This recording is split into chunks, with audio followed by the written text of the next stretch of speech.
What's up guys? For today's vlog, nagpunta kami dito sa may Fort Canning para magpa-picture. Nga pala, may pila pala dito. Grabe, ang ganda ng lugar, nakakamangha dahil kakaiba.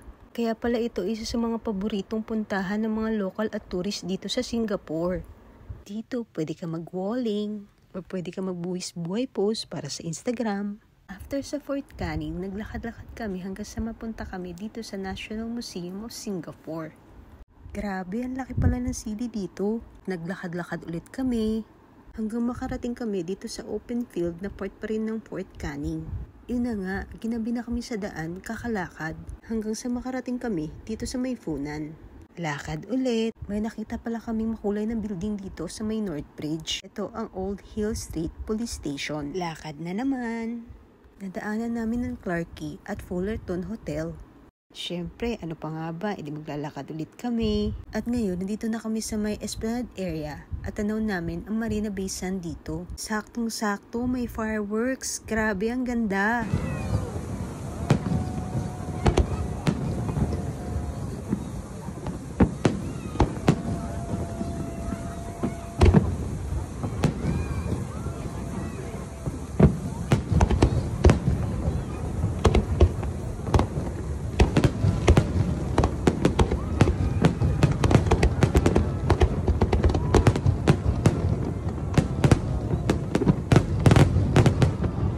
Dumaan kami dito sa may City Lane papuntang MRT.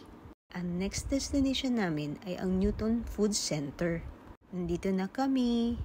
Grabe, ang daming tao dito, punuan. Nag-ikot-ikot muna ako at tumingin-tingin kung saang stall pwede kaming umorder. Ang Newton Food Center pala ay isa sa mga recommended na kainan dito sa Singapore dahil mura na, sulit pa. Tinarayo rin kasi ito ng mga lokal at tourist dito. Ito na pala ang menu namin. Grabe, nakakataka, mukhang masarap. Price ng pagkain dito is depende sa klase at dami ng orderin mo. Merong small, merong medium, at meron ding large. Dito kami umorder ng chicken barbecue at dito naman ang seafood. Waiting na lang kami sa order namin. Ito na ang order namin. First is seafood fried rice sa halagang $15. Ito naman ang lala sa halagang $12. Chicken barbecue, try nyo to guys, ang sarap. Meron din kaming crispy baby squid. And then garlic kangkong, $10.